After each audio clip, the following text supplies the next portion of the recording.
ओम श्री गणेशाय नमः। श्री शिव महापुराणे द्वितीयायां रुद्र संहितायाम्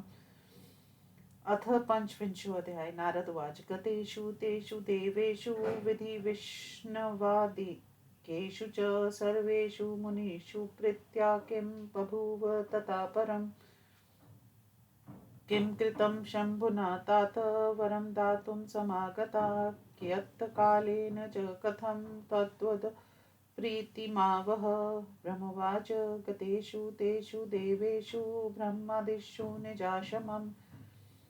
तत्पशुपरीक्षार्थ समाधिस्थो भूत्वा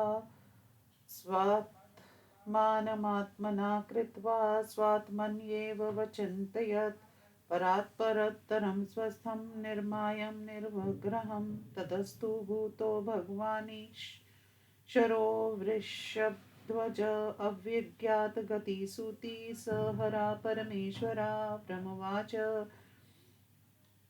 गिरिजा हि तदा तात तताप परमतपा तपसा तेन रुद्रोऽपि परं विस्मयमागता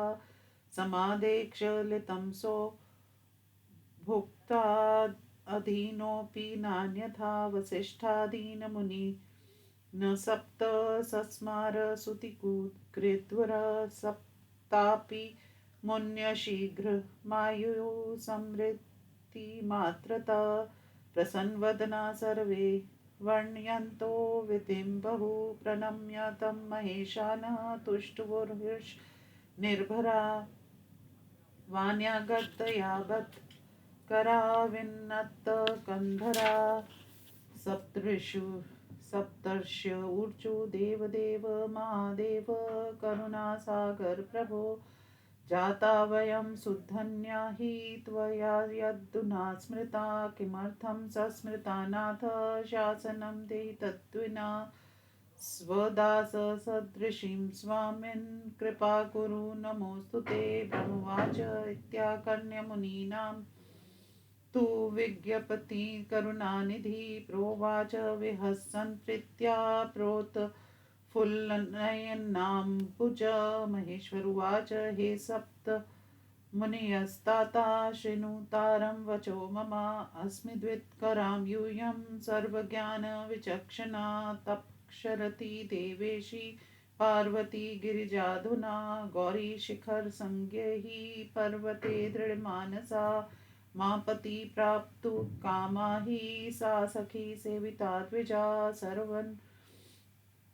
सर्वान् कामन् विहाय यान् परं निक्षमागता तत्र गच्छत्यूयं मच्छसानन् मुनिस्सतं परीक्षां दृढदत्तायास्तत्कुरुत् प्रेम चेतसा सर्वथा छल संयुक्तं वचनीयं वचक्षव न संशया प्रकर्तव्या शासनान्मम सुव्रता। ब्रह्मवाच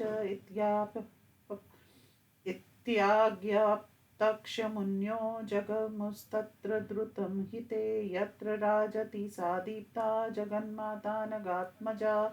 तत्र दृष्टा शिवा साक्षात् तपःसिद्धिरिवापरा मूर्ता परमतेजस्का विलसन्ति सुतेजसा हृदा प्रणम्य ताते तु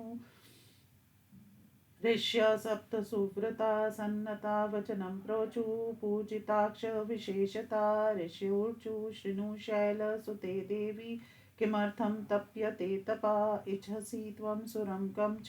किं फलं तद्धाधुना। ब्रह्मवाच इत्युक्त्वा सा शिवा देवी गिरीन्द्रतन्या द्विजे प्रत्युवाच वचा सत्यं सुगूढमपि तत्पुरा पार्वती उवाच मुनीश्वरा संशृणुन्मद्वाक्यं प्रतीतो हृदा ब्रवीमि स्वविचारं वै चिन्तितो योधया स्वया करिष्यथ प्रहासं मे श्रुत्वा वाचोऽहं सम्भवा संकोचो वरनाद्विप्रा भवत्येव करोमि किम् इदं मनो हि दृढं वंशं परकर्म कृत जलोपरि महाभिक्तिं चिकीर्षति महोन्ताम सुरेषु शासनं प्राप्य करोमि सुदृढं तपा रुद्रपतिर्दयावान् भवेन मे हि विद्यायति मनोरथम् अपक्षो मन्मना पक्षी व्योमनि उड़ीयते हठात् तदाशा शङ्कर स्वामी पिपुर्तु करुणानिधिः ब्रह्मोवाच इत्याकर्णवचस्तस्या विहस्य मुनयक्षते सम्मान्य गिरिजां प्रीत्या प्रोचुश्चल वचो मृषा ऋषेऊचु न ज्ञातं तस्यं चरितं वृथा पण्डितमानिना दिवेशे क्रूरमनसा सुज्ञा भूतवाप्य गात्मजे नारदाकूटवादी च परचित्तप्रमन्थका तस्य वार्ता शृण्वन्तो हानिर्भवति सर्वथा तत्र त्वं शृणु सद्बुद्ध्याचेतिहासं शुभोत् सुशोभितं क्रमात् त्वां बोधयन्तो हि प्रीतया तमुपराधय ब्रह्मपुत्रो हि यो दक्ष सुषुवे पितुराज्ञया स्वपत्न्या मयुतं पुत्रान् युरक्त तपसि प्रियान् ते सुता पश्चिमी दिशि नारायण सरोगता तपोर्थे ते प्रतिज्ञाय नारदसत्रव्यययो कुटोपदेशमाशाव तत्र तानारदो मुनि तदाज्ञया च ते सर्वे पितुर्न गृह माययु तच्छ्रुत्वा कुपितो दक्ष पितृक्षासित मानसा उत्पाद्य पुत्रान् प्रायुक्त सहस्रप्रमितास्तथा तेऽपि तत्र गता पुत्रोस्तपोर्थ पितुराज्ञया नारदोऽपि ययो तत्र पुनस्तत्त्वोपदेशकृत् ददो तदुपदेशं तेभ्यो भ्रातृपथं आययुर्न पितुर्गेहं भिक्षुवृत्तिता वितीर्ताक्षते इत्थं नारदश्रुतिति वृक्षुता शैलकन्यके अन्यां शृणु हि तद्वितिं वैराग्यकरणीं नृणाम् विद्याधरक्षित्रकेतुर्यो बभूव पुराकरोत् स्वोपदेशमयं दत्त्वा तस्मै शून्यं च तद्गृहं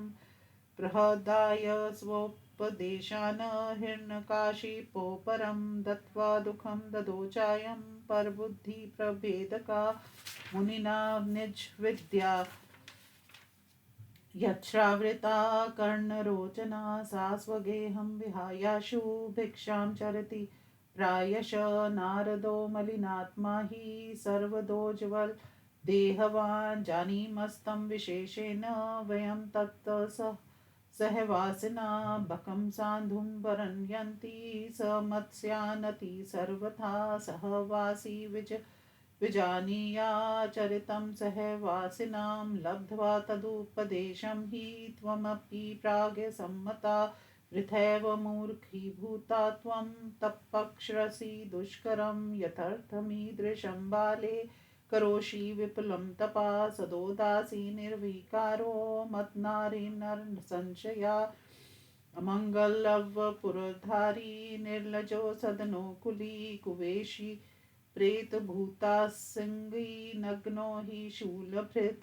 सधूर्तत्त्वविज्ञानं विनाशय जिन्मायया मोहयामास सद्युक्ता कार्यामास वैतपा ईदृशं हि वरं लब्ध्वा किसुखं सम्भविष्यति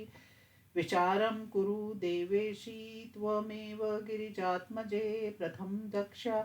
जा साधवी विवाह सुधिया सतीं निर्वाहं कृतवानेव मूढ किञ्चिदीनानिः तां तथैव सवेदोषं दत्त्वा याक्षित्व स्वयं प्रभु ध्यानस्वरूपं कलं शोकर्मर्मत्सुखी परनिर्वाणो हा संगोद्वय एव च तेन नार्या कथं देवी निर्वाह संभविष्यति अद्यापि शासनं प्राप्य गृहमाया हि दुर्मतिं त्यजासमाकं महाभागे भविष्यति च शम्तवा त्वद्योगो हि वरो विष्णु सर्वसद्गुणवान् प्रभु वैकुण्ठवासी लक्ष्मीशो नानाक्रीडा विशारदा तेन ते कारयिष्यामो विवाहं सर्वसौखद्यम् अतिदीर्षं त्वजं हठं सुखिता भव पार्वती ब्रह्मवाच इत्येवं वचनं श्रुत्वा पार्वती जगदम्बिका विहस्य च पुनः प्राहा मुनि न ज्ञानविशारदान् पार्वती उवाच सत्यं भवति कथितं स्वज्ञानेन मुनीश्वरा परन्तु मे हठो नैव मुक्तिर्भवति हे द्विजा स्वतनो शैलजातत्वात्काठिन्यसहजं स्थितम् इत्थं विचार्य शुद्ध्या मा निषेधुं च न चाहर्थ सुरेशवर्चनं पथ्यं त्यक्षये नैव कदाचन गुरुणा वचनं पथ्यमिति वेदविदो विदु गुरुणा वचनं सत्यमिति येषां दृढा मति तेषामिहामुत्र सुखं परमं न सुखं क्वचित् करुणा वचनं सत्यमिति यद्हृद्येन धि इहामुत्रापि तेषां हि दुःखं न च सुखं क्वचित् सर्वथा न परित्याज्यं गुरूणां वचनं द्विजा गृहं वस्वेद्या शून्यं स्यान्न मे हठ सुखदा सदा यत्प्रति नितं वचनं मुनि सत्तमा तदन्यथा तदिवेकं वर्णयामि समासता गुणालयो विहारी च विष्णुसत्यं प्रकीर्तिता सदाशिवो गुणप्रोक्तस्त्र कारणमुच्यते शिवो ब्रह्मा विकार स भक्तहेतोर्धृताकृति प्रभूतां लौकिकी नैव सन्दर्शयितुमिच्छति अतः परमः हंसाना धार्यते सुप्रिया गति अवधूतस्वरूपेण परानन्देन शम्भुना भूषणादिरुचिर्माया लिप्ताना ब्राह्मणो न च स प्रभु निर्गुणो जो निर्मायो लक्ष्यगतिर्विराट् धर्मजातयादिभिः शम्भुर्ना गृहति वैद्विजा गुरो रन्नुग्रहेणेव शिवं जानामि तत्त्वता चेच्छिव स हि मे प्रिप्रा विवाहं न करिष्यति अविवाहा सदाहं स्याम् सत्यं सत्यं विदामहम् उद्यति यादि भानु पश्चिमे दिग्विभागे प्रचलति यदि मेरु शीततां याति विरही विकसति यदि पद्यं पर्वताग्रे शिलायां निहि चलति हठो मे सत्यमेतत् ब्रवीमि ब्रह्मवाच इत्युक्त्वा तान् प्रणम्याशु मुनिः सा पर्वतात्मजा विरराम शिवं स्मृत्वा निर्विकारेण चेतसा ऋष्योऽपि तत् माज्ञाय गिरिजाया सुनिक्षयं प्रोजुरयकिरं तत्र ददोचाशिष्य मुत्तमाम् अथ प्रणम्य ता देवीं मुन्यो हृष्टमानसा शिवस्थानं द्रतुं जगमुस्तत् परीक्षाकरा मुने तत्र गत्वा शिवं सर्वं वृत्तान्तं विनिवेद्य तदाज्ञां समनुप्राप्य सर्वलोकं जगमुरादरात् इति श्रीशिवमहापुराणे द्वितीयायां रुद्रसहितायां तृतीये पार्वतीखण्डे सप्तऋषिकृत परीक्षावर्णनं नाम 25 अध्यायः।